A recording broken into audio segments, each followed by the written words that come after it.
Okay, I think it's time to get started. Good afternoon, everyone. My name is Naomi Reinharz. I'm the Chief Executive Officer of the American Society of the University of Haifa.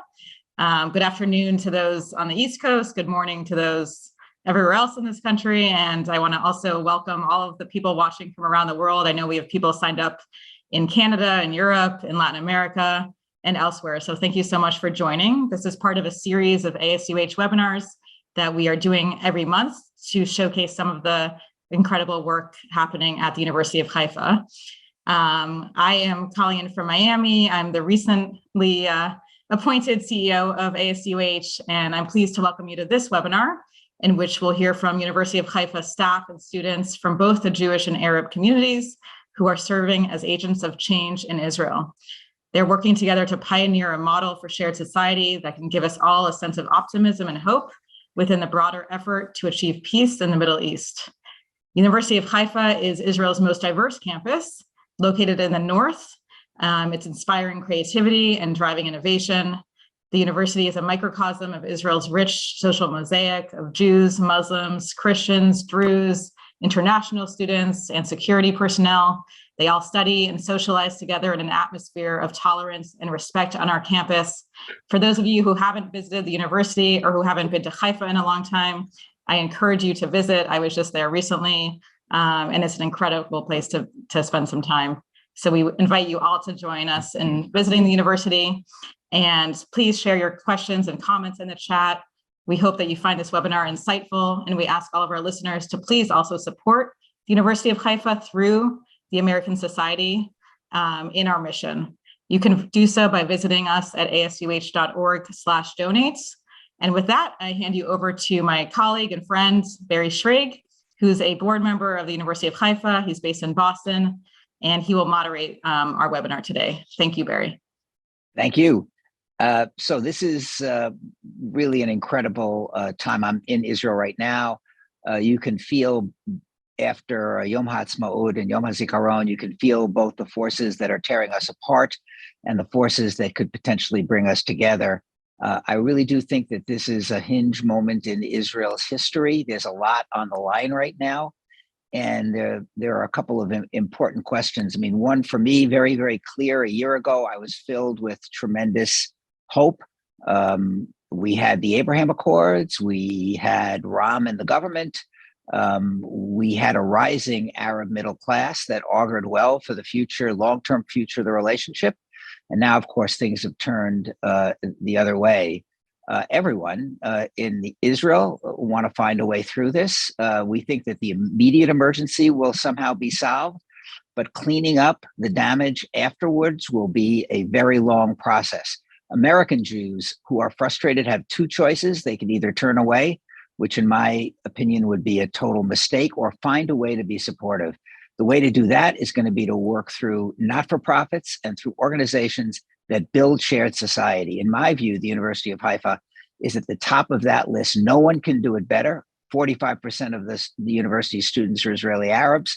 And as you'll hear soon, the way that they move to create shared society, but more than that, to increase the ability of Arabs to enter the middle class, to be part of Israeli society, which ultimately I think is going to be an important part of the answer. So I'm so dedicated to the University of Haifa and what they can do. So we're going to start off to begin with by introducing our panelists and the folks that are going to be talking to us. The first one is Yael Grano-Bein, who is the Director of Social Engagement at the University of Haifa's Office of the Dean of Students. Lior Shorer, CEO of Mabat, an NGO which works to promote shared society in Israel.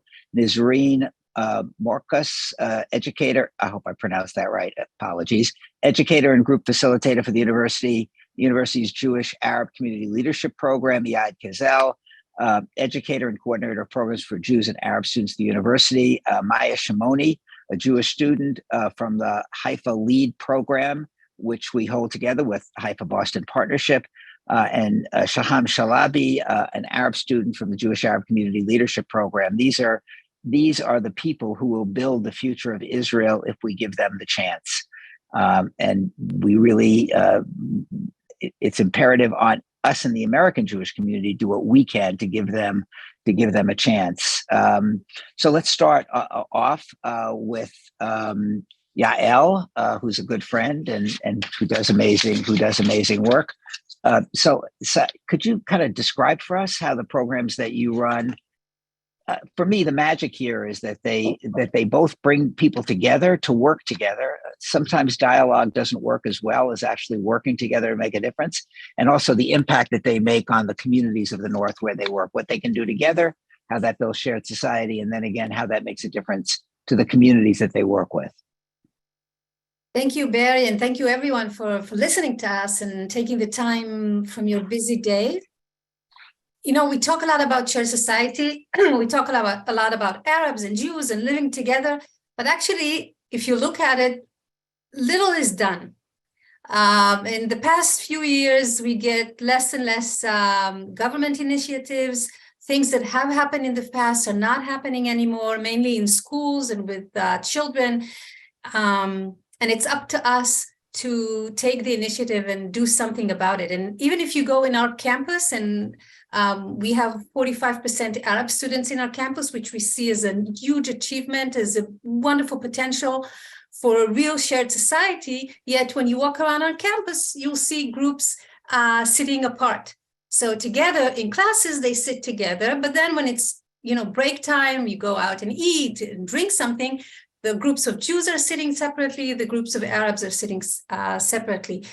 And we know from research that it's not enough to just put Arabs and Jews together in one classroom and think that magic will happen and they'll become, good friends.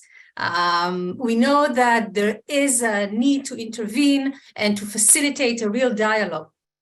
And also remember that despite the fact that Israel is so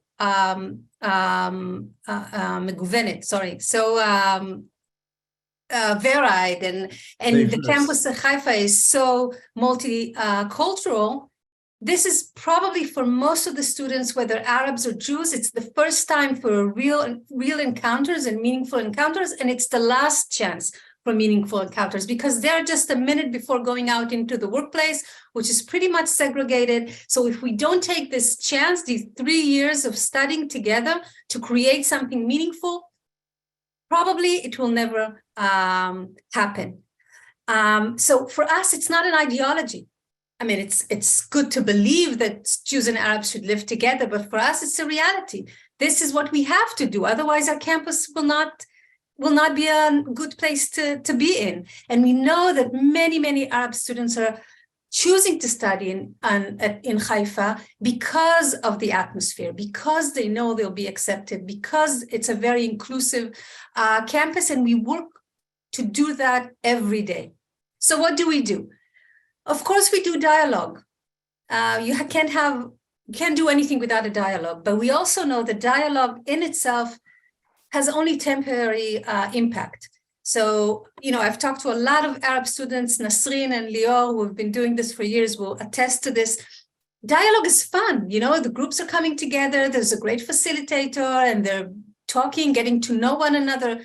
But once there's an external event, once there's a military or a terrorist attack, this falls apart. It doesn't have the long-term impact that we want. So what we do in Haifa is that we always have the dialogue alongside social action. So all of our students participate in a weekly dialogue session, but they also go out into the community together, always Arab and Jews together. And then they work around shared values, shared goals, and shared responsibility as citizens of Israel, because at the end of the day, we all have to live here together. When climate change happens, when the environment works against us, when there's an economic crisis, when there's a military crisis, we're all in this together. What we want to do is make sure that the students understand at their young age that they have to be proactive. They have a responsibility as citizens of Israel to make a change. So we get them to know their environment, go out in the community, map out the challenges together, and then come up with solutions that they actually implement. So it's always dialogue and social action together. And I'll finish with this. When you ask how do we see the impact? I say, of course, there's friendships and shared values and everything that I've talked about.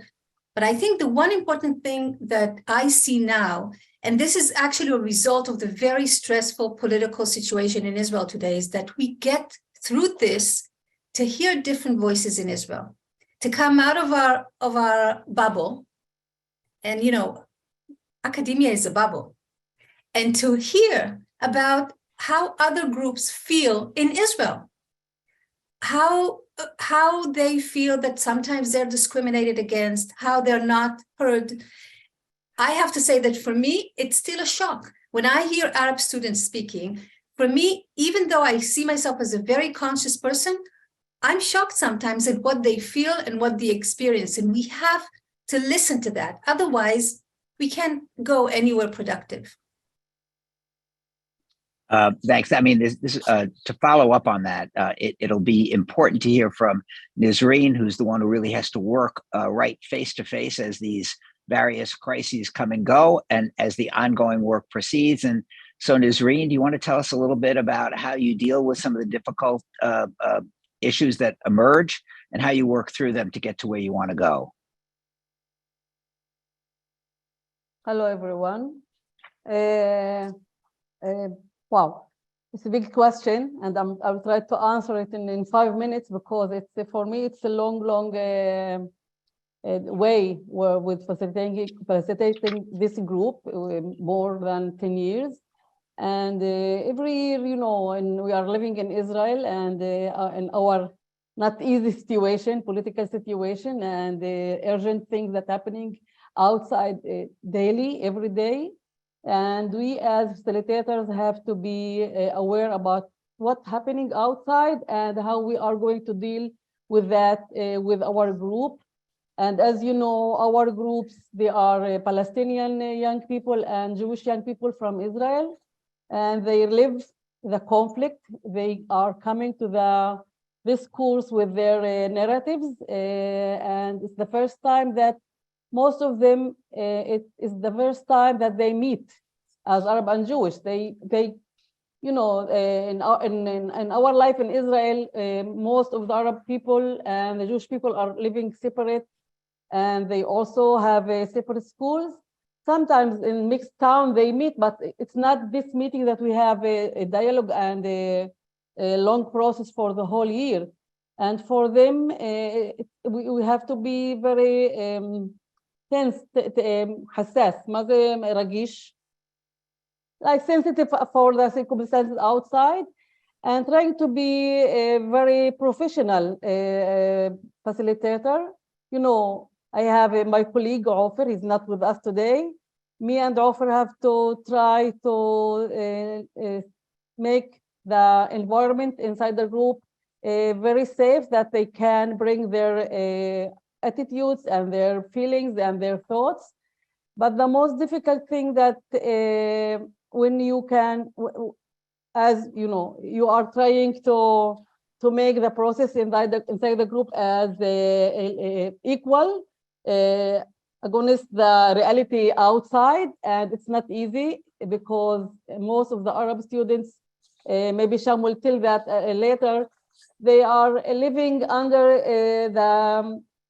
the threats of the government and their parents all the years, and they are so influenced. And we are trying to let them feel that they have the safe place to talk and the safe place to bring their issues, but it's not easy, especially when we are having outside, all the things that happening every day, and a lot of fear they can bring it inside the group.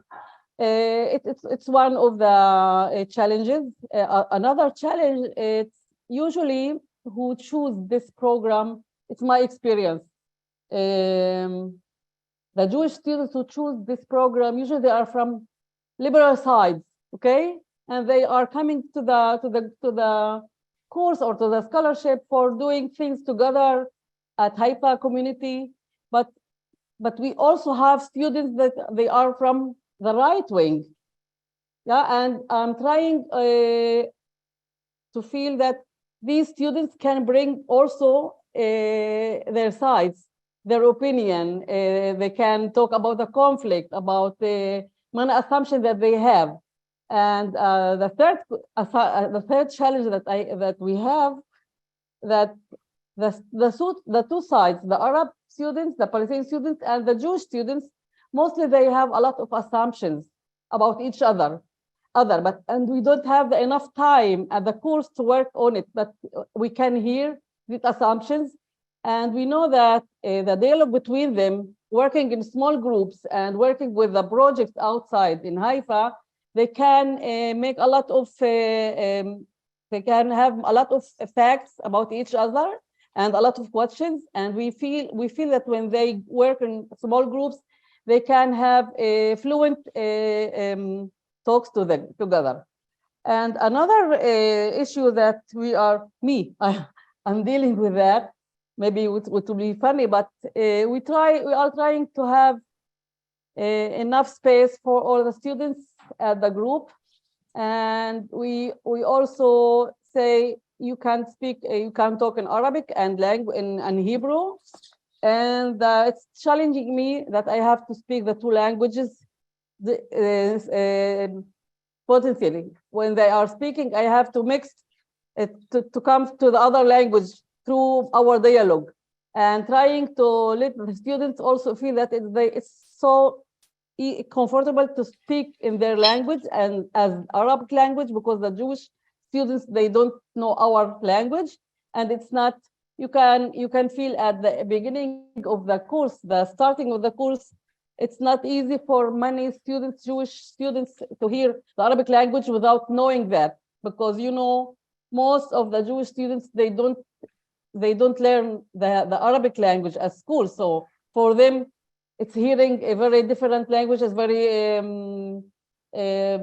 and they don't know a lot of things that the Arab students can talk inside, and sometimes it make a lot of tense.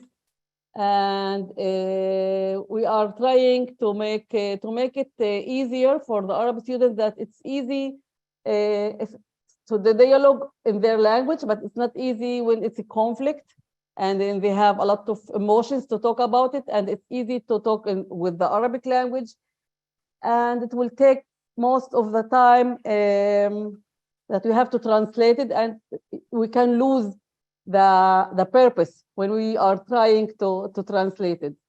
And Ms. Rein, yeah. This is a perfect moment, I think, to introduce Sham. Sham, sorry. Yes, Sham, yes. Sham. So you're a student, and you're in these groups, and you're involved in the leadership program, Jewish Palestinian leadership program.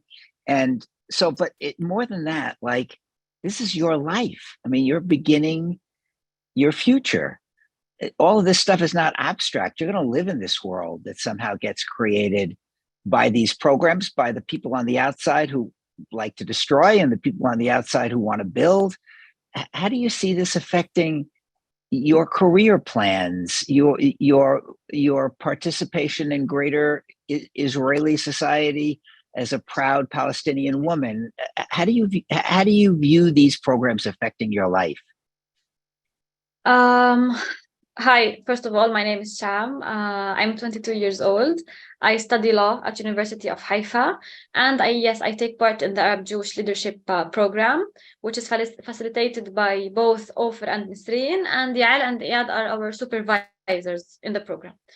I can agree with you, and I'm a little bit afraid, actually, after all the new things that are happening in Israel recently with the political changes in Israel. But I still have some hope. Let's say that I do agree with what Yael said. In my opinion, that this program particularly is one that gives me a chance to express myself as an Arab student in Israel and in University of Haifa. And it makes a safe place for me to participate in the political dialogue and the social dialogue around the issues in Israel. As well, this program has given me the chance to go out and actually volunteer in the community and not only participate in dialogue. I do agree with Yael also that it's very important not only to participate in dialogue and that's it, we finish with the dialogue and then we go out and then we forget about what we participated in. In my opinion, it's also very, very extraordinary because it gives us the chance to go out and actually volunteer in the community in Haifa. So yeah, I actually feel that through volunteering with 2 other Jewish students and 1 Arab student, we are actually trying to make a change in the community in Haifa. We work with elementary students. We work on projects surrounding the issues of water pollution.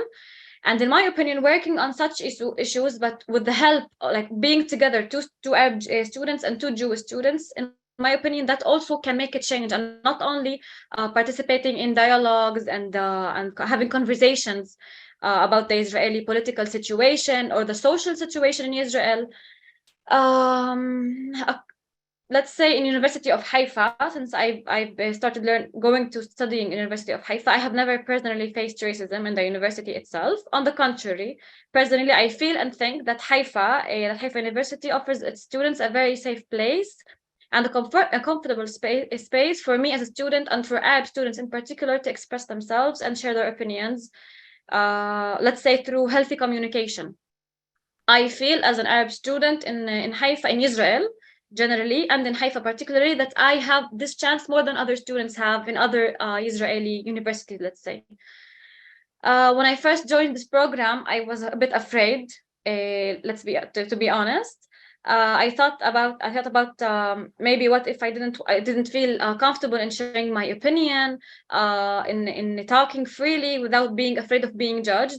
And I was also concerned that other fellow students from the same program would also be afraid to not share their opinions due to the fact that we're living in a very sensitive area, let's say. But on the contrary, this program gave me a chance to express myself, and with the help and the facilitation of Ofer and Nisreen, thank you Nisreen, and thank you Ofer who's not here.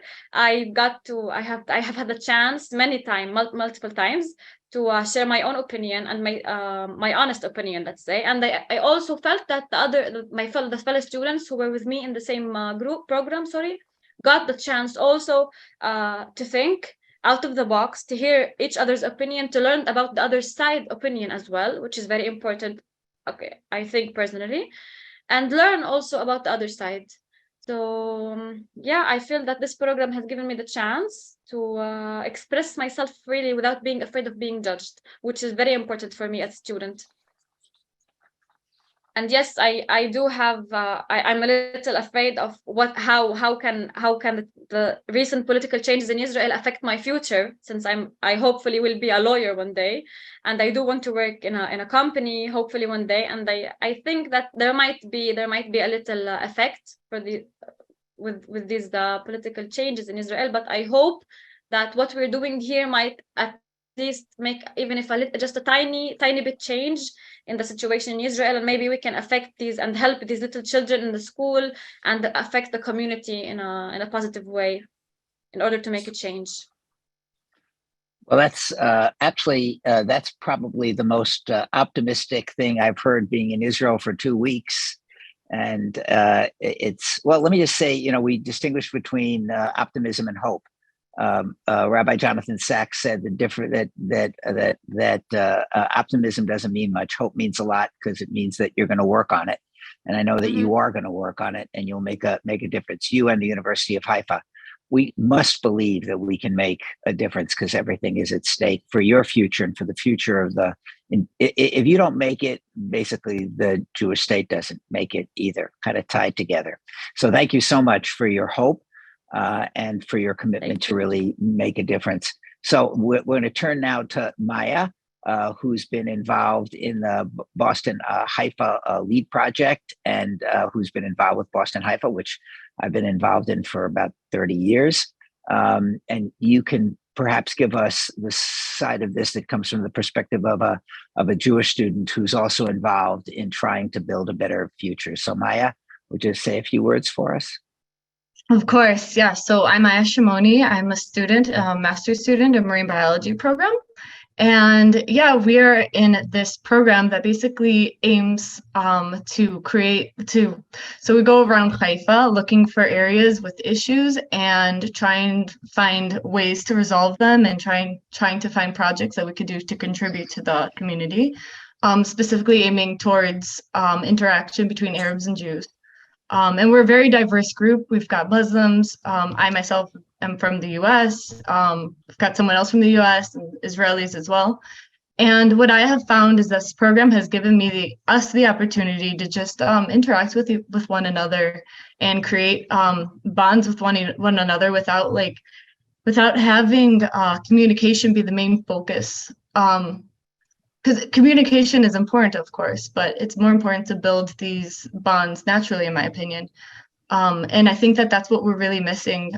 We hear all these things on the news, and we hear all these different things going on, and the way we, on our own personal lives basis, can contribute is just by interacting, getting to know each other, and building these bonds.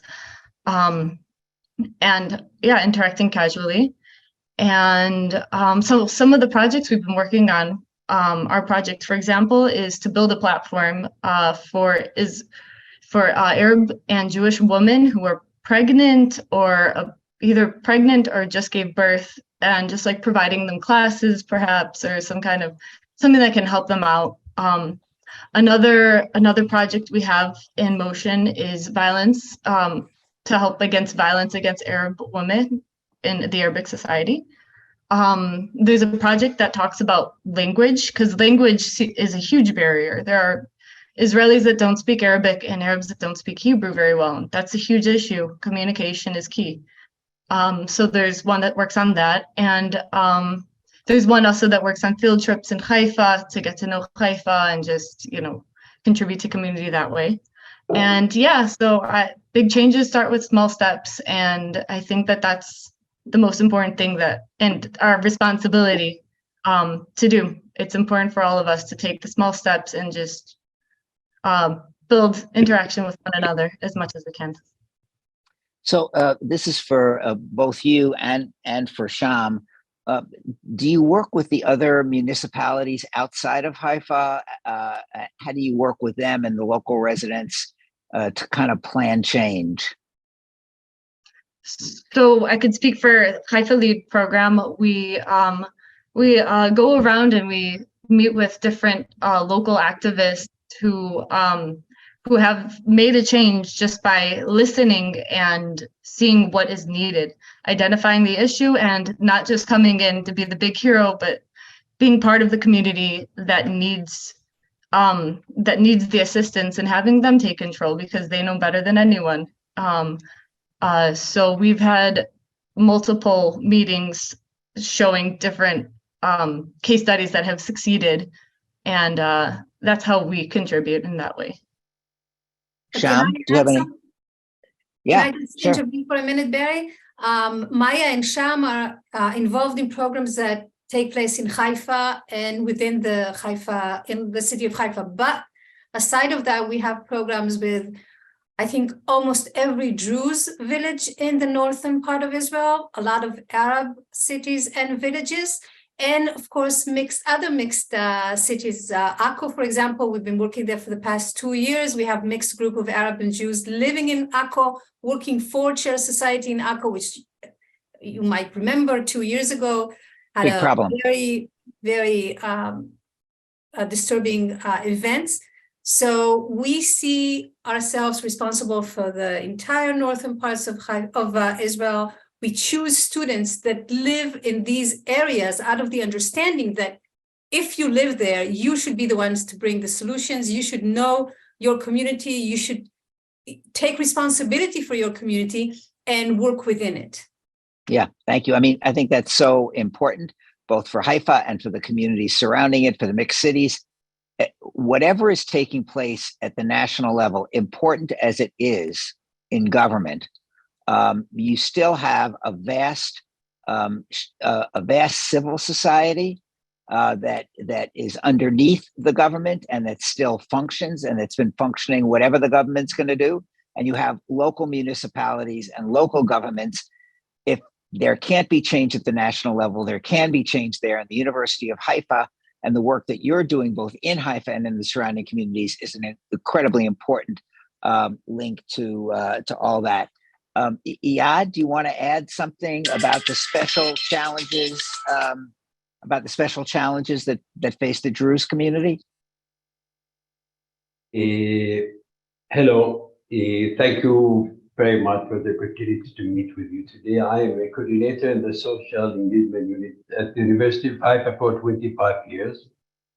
I am the coordinator of 3 programs this year: Jewish Arab Students Leadership Program, Future Builder Program for Druze villages, and scientific mentoring program named after Rona Ramon Rimes. Ms. Nasreen spoke about the challenges facing the Arabic students at the university. The Druze students also face the same challenges, referring to the challenge of Hebrew language, difficulties in developing studied material, time organization, and self-management in order to soften the transition and integrate into university life, both academically and socially. It's very important to emphasize that the university makes a lot of effort in order to help students through tutoring, education, and mentoring and courses in Hebrew. Moreover, the student union and various departments try to integrate the social, career, and cultural activities in order to deal with the language. I personally try to help Arabic-speaking students in my project through compensing them in schools with the teaching in Hebrew language in order to give the Arabic students the opportunity to face the challenge in Hebrew language. Today, I have 25 Arab students from the scientific mentoring program who are doing activities in Jewish Success School. And a few words about the Druze, for those who don't know us. The Druze are the ethnic minority living in Middle East, in Israel, Lebanon, and Syria. Some of the Druze also migrate to America and Europe following the civil war in Lebanon and Syria. We believe in one God. Only those who are born to a Druze father and mother can be Druze. The Druze in Israel are a minority living within a minority. The Arabs are a minority in the state of Israel, and the Druze are also a minority within the Muslims and the Christian Arabs of the state of Israel. The Druze live in Israel in villages in the Golan Heights, the Galilee, and in the Carmel. The Druze in the state of Israel, like the Druze in Syria and Lebanon, feel an obligation to be loyal to the country in which they live, and therefore they are serving in the military in order to take part of protecting the country in which they live. I am ready to expand on the explanation about the Druze in Israel in general in another occasion. The special challenge that Druze students at the university are trying to face is the challenge of integrating into the campus life among the Arab and the Jewish students. In many cases, the Arabic students perceive the Druze students as the Druze who serve the army and kind of cooperation with the Jewish. On the other hand, the Jewish students who do not know the Druze population perceive the Druze students as Arabic students and therefore do not include a student's life in the meaning of studying together, spending time together, living together in the dormitories and others. It's very important to note a very important fact that the Druze students are a relatively minority at the university, and therefore they feel kind of hidden ostracism. Dr. Yael was one of those who noticed this issue and therefore founded the Al-Sabili project, a community woman student at the University of Haifa. The project is running for a second year in row. Dr. Yael also guides the students community. The goal of the project is to strengthen the Druze students community and give them the tools and the guide to how to feel a sense of belonging. Students who have a meaning and ability to influence. The activity focused in strengthening the personal and social identity of the students through study, days, meeting with the key figures who have succeeded in the Druze society, workshop in art, rhetoric, and more. It is important to know that the project is very successfully and the students manage the engage many Druze students from the university and beyond in their activities. Another project that we start this year is My Journey to Myself project, in which male and female Druze students participate. The students meet once a week for 2 hours. The purpose of the project is to bring the students together within themselves to identify their strengths and weakness and to learn how to deal with the challenges successfully during the project. The students also meet with people from Druze society who have succeeded in the various fields of life and the kind of inspiration for young people. It's very important to note that the social engagement unit opened the door for the Druze students to participate in ongoing social activities together with the Jewish and Arab students successfully. In the project, I managed such as Jewish Arab leadership programs, scientific mentoring named after Rona Ramon Raif, a Green Campus and Blue Team. Druze students participate and they do activities with the other students together and will succeed. Finally, the biggest challenge that the Druze academic faces is how to integrate into employment in the various government avenues, IT companies, banks, general companies, and more. As well as we all know, there are no jobs in the Druze colleges because they are located in periphery and it's very difficult to develop market there. Therefore, it is very important for them to go out into Israeli society and work there. The university tries to give students during their studies the tools how to take these skills, thinking by language, courses in Hebrew language, preparing for job interviews, writing resumes, and more. Yael, I don't want to interrupt the flow of it, but could you add a word about that, about how the university has been acting? So we have a significant number of Israeli Arabs entering the medical professions, but how are we working to facilitate their entry into other parts of Israeli economic life, and particularly with regard to the Druze? How are we making sure that the university education gets translated into further integration into Israeli society, economic life? Yael, do you have any? Could you give us some information on that? So I think I'll say that we work in both. How do you say retzef? Sorry. Continuity. Okay, so there's a continuum, right? And one edge, on one side we have the high school students in the Druze villages. On the other side, we have the students who are graduating from the university. So we need to take care of both of them. The others, they come to university, they're with us anyway. But what do we do with the high school students who are secluded and segregated in their villages, in their schools? And what do we do with the graduates who need to go out into the job market and really, really achieve social mobility? This is our aim. This is what we want them to be. So what we do, and as Zayat said, we send out our Druze students to their own villages.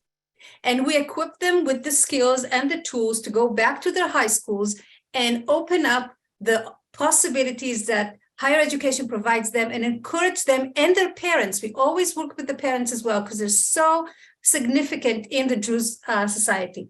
We encourage them to seek higher education. We're not marketing the University of Haifa. It's not a marketing campaign. We show them what they can achieve through higher education. We show them the students as a role model. We invite them to tours. We send out professors to talk to them. So that's one side of the continuum. The other side is, what do we do with the students as they approach their third year and they're about to graduate?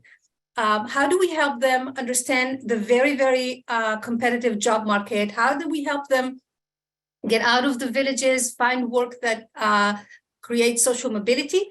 So here we have a few projects. One is a mentoring project, which is we do a pilot right now. Every student is matched up with a graduate of the university who is in that specific field of work. And they meet on a regular basis and talk about, they give them tips, they teach them how to do interviews, they teach them how to write their job, the CV, and go out into the community. We have workshops to practice how to succeed in a job interview and learn more about the job market. I know I'm only answering very quickly, but I hope this gives you an idea of what we are trying to do. Yes, I mean, the real point here is that a lot of these are pilot programs, but we already have data that shows that they work. The question that we have to answer as American Jews looking for a way to make an impact is, are we prepared to make an investment that will allow these programs to expand and the programs that are experimental at the University of Haifa become a model for other universities throughout the country? Universities, as we know, are an entry path to the middle class and the upper middle class and to the life of society. It's why it's so important that we need these things to work and expand. It's our job to provide adequate funding so that these things can expand and do the wonderful things that they can do. A lot is at stake. I keep saying that. There's a great deal at stake here. And the University of Haifa is in the catbird seat to begin to find ways to make these things happen. I'd like to switch over now. And again, all of this really depends on the ability, not of government to do everything. You know, this country was built on civil society. Before we had a government, fortunately, it's why we have a government, is that we had civil society upon which a government could be built. So I'd like to turn to Lior and ask how your not-for-profit is involved in making a difference and working with the university. Hi. So my NGO is called Mabat, Awareness in Multicultural Society.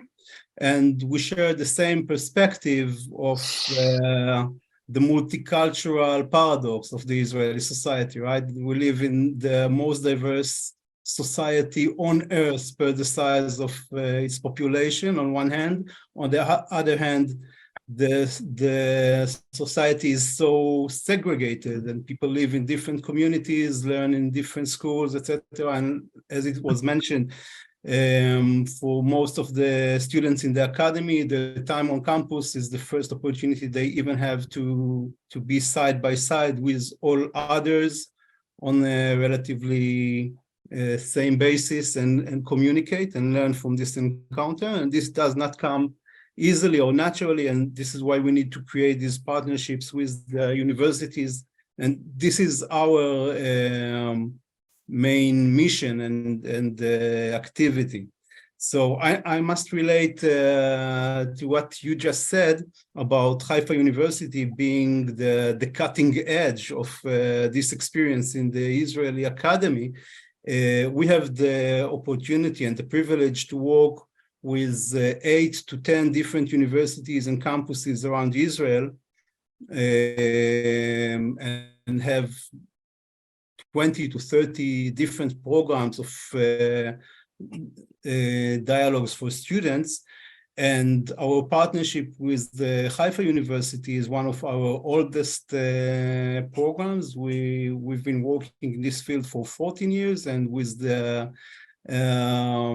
Community Leadership Program, we've been facilitating this program for 13 years. I was facilitating this program, and now Nasrin and Omer and Ofer are probably the third or fourth generation of our facilitators leading this program. And this is still a cutting edge model for such programs because it combines, like Yael mentioned, it combines dialogue and community service and community outreach. So when we go and start a new dialogue group, let's say in the Hebrew University that we only started 3 years ago, the Hebrew University did not have, for example, dialogue groups for many years. And we bring the model from Haifa University to inspire other universities and colleges around the country to follow up and start similar programs. So truly, the community leadership and the work of Haifa University is the cutting edge of this work in the academy in Israel, and it's inspiring other places. I totally relate to that. What we are trying to do in our partnership with the academy is we hope to be the professional performance contractor and provide the universities with this service of programming and leading and facilitating dialogue groups for students in the academy. And for me, promoting shared society through dialogue is really, as I said, it's my main mission, my core activity. And since we're doing this for many years and in many different places, we also have the opportunity of developing it. And we have a big pool of Jewish and Arab facilitators, professionals like Nisrin. Everyone brings in their experience and knowledge, and we can develop these programs and duplicate them. We can bring the knowledge from different places and share our challenges and duplicate. Like I said, bringing the Haifa model to other places and also learning from other places and bringing it back to Haifa. That's, I think, part of our added value. We have the know-how and the experience to spread this concept around. I think one other added value that we have is if dialogue groups would be our first level of activity, in the last couple of years, we're trying to develop a second level, like a second floor of activity dealing with community development. We're trying to make new networking between our participants and alumni from different programs around the country, and trying to use this networking, first of all, to develop more initiatives that allow people who are not part of dialogue groups to take part in meetings and the tours and opportunities to meet and learn together. And for our alumni, we're trying to develop this networking into professional, personal and professional development, which is, I totally agree, the next step of our responsibility, right? And what we can contribute to the Israeli society. So that ties into two questions that have come to us through the chat room. And so the first, and these are connected together through what you just said, and I'm hoping that other people can chime in on this as well. So the first question is, what do we do if we can begin the process of dialogue and creating real relationships? What can we do to be sure those relationships continue after graduation? And the second one is, how do we connect to a wide variety of not-for-profits, including the Arab Jewish Cultural Center in Haifa, Givat Haviva, Shatil, other organizations that work in this space? So I can say that really for us, it's the community development that answers this part. And it's something that only we've been working for 14 years, and the community development is something that we had in mind for many years, but we're actually doing it for like in a more more planned way for 3 years now. And we see the benefits. We keep in contact with our alumni, and it's also heartwarming to see the places these people get to work at. I mean, one of the reasons to work with students, beside the fact that it's the first opportunity, they're in the campus side by side and everything we mentioned, is that students make great change agents, because whatever we teach them, whatever they learn, they go back to their communities and they bring these knowledge and skills back to wherever they go back to. Like Sham mentioned, that she learned how to open her mouth and speak up her mind in our course, in the dialogue group, and then it reflects to her studies all around. I'm sure it will reflect when she gets back and works in whatever she does as a lawyer. She'll bring these competencies and skills to her community wherever she works. So that's also, I think, part of our strategy, of change strategy. So I'd like to ask each participant to give us a couple of thoughts that will give us hope for the future. And Yael, as part of that, what kind of resources would you need to truly embed this in the university and to provide opportunity for expansion to increase impact? Because the truth is that we don't have that much time. We really have to make an impact, and we have to make things happen, and we have to do it relatively quickly, I think. So starting with Yael, what do you think the resources are? And for everybody else, I think just seeing you all really gives us reason to hope. But if you could give us a couple of lines more about why we should be hopeful about the future. So before I'll talk about hope, I'll say the three things that we're aiming for. One is, of course, to expand the programs. I know we're doing important work. We work very hard, but at the end of the day, it's a small percentage of the students that are at the university because our resources are limited. All of the students that are participating in the program receive a scholarship.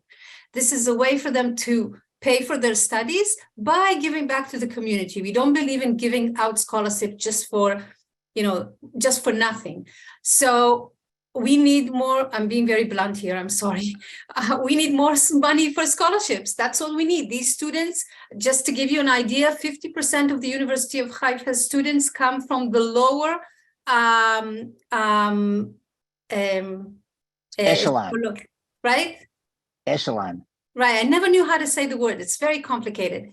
Of the socioeconomic levels in Israel, and they need support. They need financial support. But we take this opportunity of providing them with financial support to make them work for the community and talk to them about shared society. So that's one thing. The second thing, and this is my dream, and Nasreen knows it, and Lior knows it, we've talked about this a lot, not just to have a shared society programs. I think we need programs for Arab students separately, in which they can talk their own language, in which they can talk honestly about their challenges, and they cannot do that in a mixed group. They're not on equal grounds. We want to prepare them in separate groups. That is a dream of mine, which right now we can do. And the third is just what the participant suggested in the Q&A chat. We would love to see what happens to our students after they graduate. We would love to continue these dialogue groups. Again, we need resources for that. Somebody to create the dialogue, to facilitate it, to keep in touch with the graduates and so on.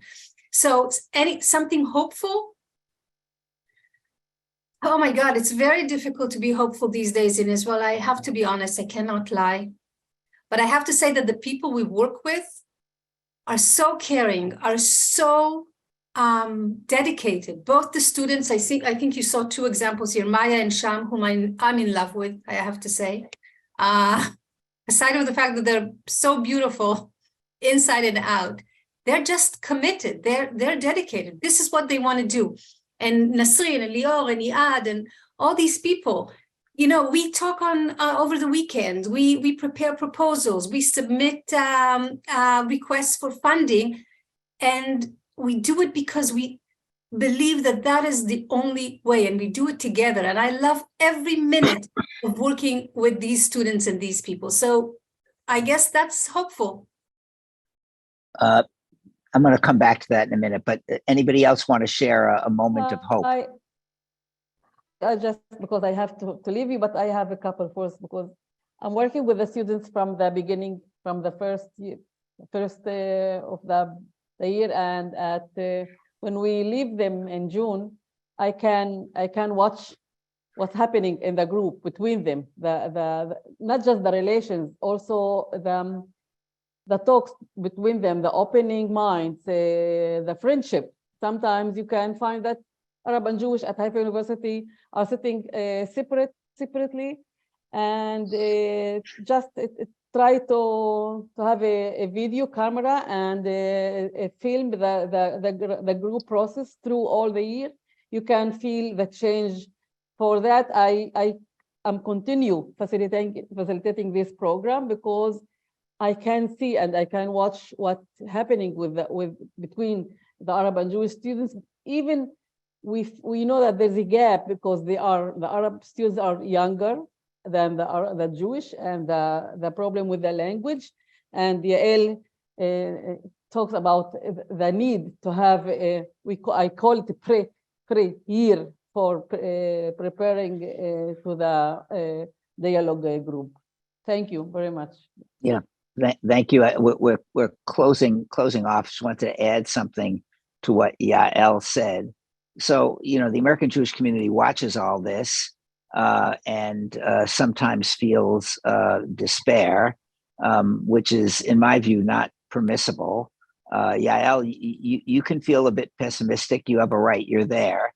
But the truth is, your pessimism doesn't really extend too far because you keep battling. All of you keep battling, and you don't really know what win means in any of this stuff. We don't know where any of this is going to end up.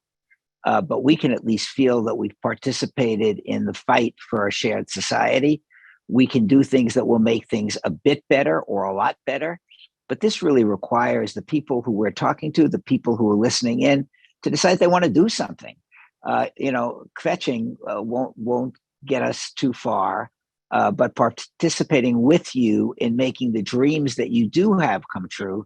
This is the true role of the American Jewish community right now.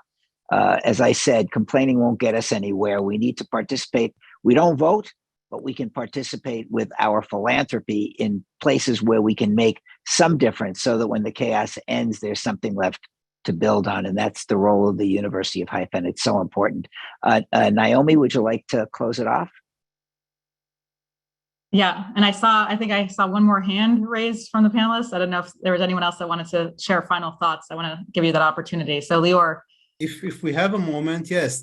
I'll follow up about what Nasreen and Yael just said. Yael mentioned that the dialogue is fun. Dialogue is not fun, not in times of conflict and when we're facing the Memorial Day and Independence Day and Nakba Day. It's not fun. But like Nasreen said, when we see the process, when we see the development, we see students who just came in the beginning of the year, and around these national days, they have the ability and to sit together in the most tense weeks of the conflict of the national days and everything around that's also not so stable, and be able to maintain the dialogue and keep it up and hear each other's pain and feelings.